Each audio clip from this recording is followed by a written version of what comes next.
Pemirsa, Presiden ke-7 Joko Widodo menanggapi santai soal kasus dugaan korupsi dana haji yang menerpa mantan Menteri Agama Yakut Khalil Qaumas meskipun namanya disebut-sebut dalam pemeriksaan saksi. Jokowi menegaskan tidak pernah memberikan perintah kepada menteri atau anak buahnya untuk melakukan tindak pidana korupsi.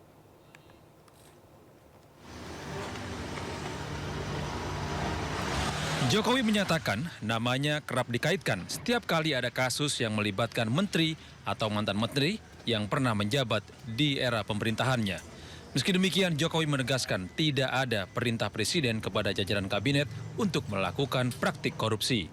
Ya, di setiap kasus pasti mengaitkan dengan nama saya, karena apapun program kerja-kerja menteri pasti dari kebijakan presiden, pasti dari arahan presiden, dan juga dari perintah-perintah presiden. Tetapi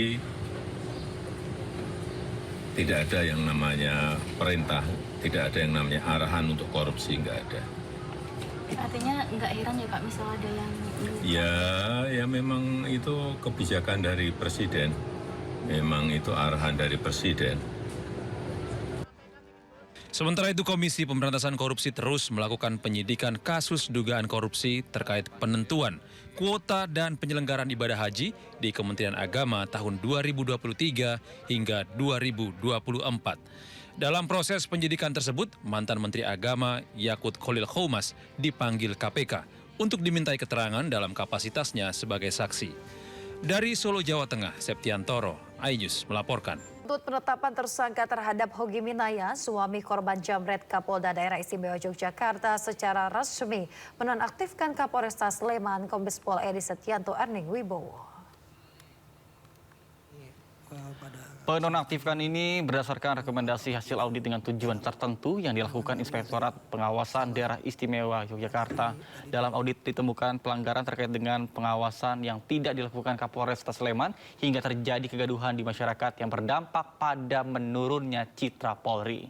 Selain Kapolresta Sleman, Kasat Lantas Polresta Sleman AKP Mulyanto juga dicopot dari jabatannya pada hari Jumat.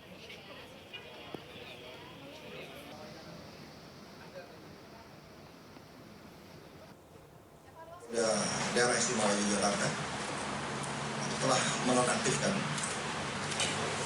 Kapolresta Sleman Kombes Pol Edi Setianto terkait dengan temuan hasil audit dengan tujuan tertentu yang dilakukan Inspektorat Daerah dipimpin langsung oleh Pak Irwasda.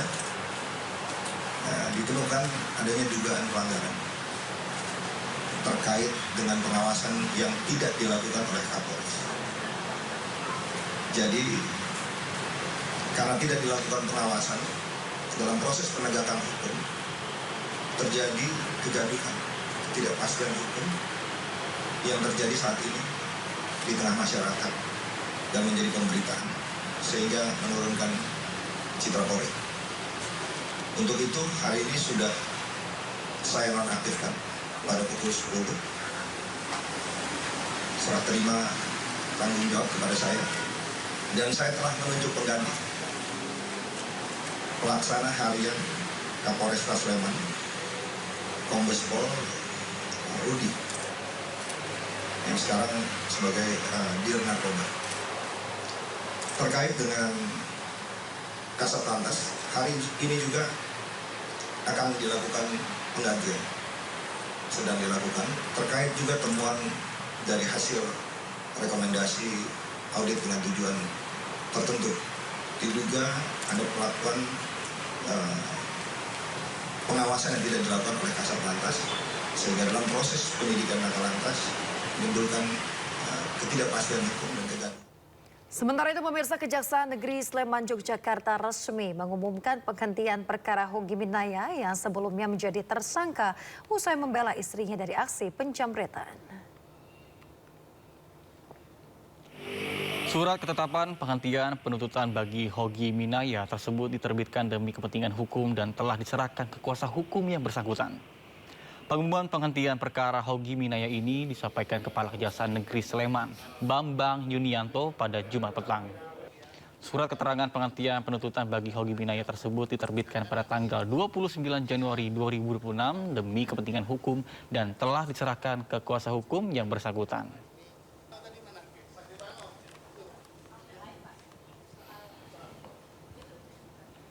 Beralih ke informasi lainnya, pemirsa, 19 demonstran yang terlibat aksi unjuk rasa di depan gedung DPR RI pada akhir Agustus 2025 lalu, Kamis malam dinyatakan bebas bersyarat oleh Majelis Hakim Pengadilan Negeri Jakarta Pusat. Bebasnya para demonstran dari Lapas Salemba langsung disambut haru bahagia oleh keluarga yang menunggu di depan gerbang penjara. Terima kasih Lapas Salemba. Setelah sekitar 10 bulan menjalani proses hukum di Lembaga Pemasyarakatan Salemba, Jakarta Pusat, 19 demonstran akhirnya menghirup udara bebas. Momen keluar dari lapas disambut pelukan dan juga tangis haru keluarga. Bahkan sejumlah demonstran melakukan sujud syukur. Sebelumnya para terdakwa ini didakwa melakukan tindak pidana kekerasan dan atau ancaman kekerasan terhadap aparat saat aksi unjuk rasa di depan gedung DPR RI. Majelis Hakim menjatuhkan vonis pidana penjara 10 bulan dan menyatakan para terdakwa langsung bebas setelah masa penahanan dihitung selama proses persidangan.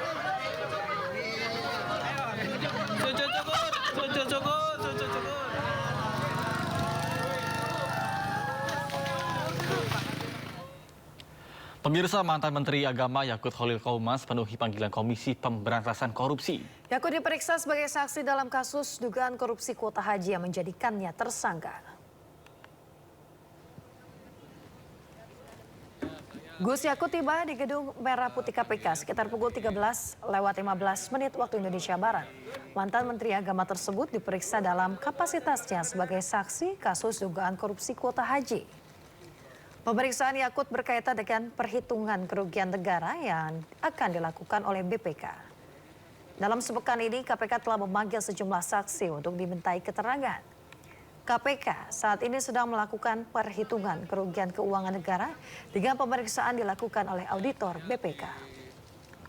Panggil kembali, saya dipanggil kembali. Sambil jalan ya? Iya, sambil jalan aja. Ya, ayo. Untuk memberikan kesaksian atas saudara Iswah, gitu ya. Itu aja. Terkait kerugian negara ditanya dulu. Ya, sebelum tahu, ya. Saya mohon izin ya. Saya mohon izin lewat ya, Mas.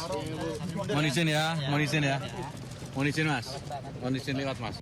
Melanjutkan penyidikan perkara dugaan tindak pidana korupsi berkaitan dengan kuota haji untuk penyelenggaraan ibadah haji Indonesia tahun 2023-2024. Benar hari ini KPK menjadwalkan pemeriksaan kepada saudara YJG selaku Menteri Agama 2024. Pemeriksaan hari ini dalam kapasitas sebagai saksi, di mana saksi nantinya akan dilakukan pemeriksaan berkaitan dengan kerugian keuangan negara, sehingga pemeriksaan akan dilakukan oleh auditor BPK. Hal ini juga sebagaimana pemeriksaan terhadap saksi-saksi lainnya dalam kesempatan ini, di antaranya adalah terkait dengan penunjukan kerugian keuangan negara dalam konvensi pasal 2, pasal 3 dalam negara. Sementara Kejaksaan Agung menggeledah rumah mantan Menteri Lingkungan Hidup dan Kehutanan Siti Nurbaya Bakar terkait dengan kasus alih fungsi lahan. Namun Kejaksaan Agung belum menjelaskan secara detail terkait dengan hasil penggeledahan tersebut. Pemirsa, Kejaksaan Agung menggeledah rumah mantan Menteri Lingkungan Hidup dan Kehutanan Siti Nurbaya Bakar. Penggeledahan terkait penyidikan kasus dugaan korupsi tata kelola kebun dan industri sawit. Siti Nurbaya merupakan Menteri Lingkungan Hidup dan Kehutanan selama 2 periode sejak tahun 2014 hingga 2024. Tidak hanya rumah Siti Nurbaya, pemirsa, Kejaksaan Agung juga menggeledah sejumlah tempat, diantaranya sebuah rumah di Matraman, Jakarta Timur, sebuah tempat di Rawamangun, dan sebuah tempat di kawasan Bogor, Jawa Barat. Saya benarkan dulu, memang ada penggeledahan ya beberapa waktu lalu itu di beberapa tempat. Mungkin salah satunya di rumah yang disebutkan tadi. Ada beberapa yang nanya ke saya apakah itu masalah tata kelola tambang. Itu bukan, itu adalah penyidikan tata kelola kebun dan industri sawit. Kalau penggeledahan itu kita akan mencari barang bukti dan alat bukti. Jadi tidak harus diperiksa. Jadi suatu konteks yang berbeda di situ ya. Kita di sini adalah mencari alat bukti dan barang bukti.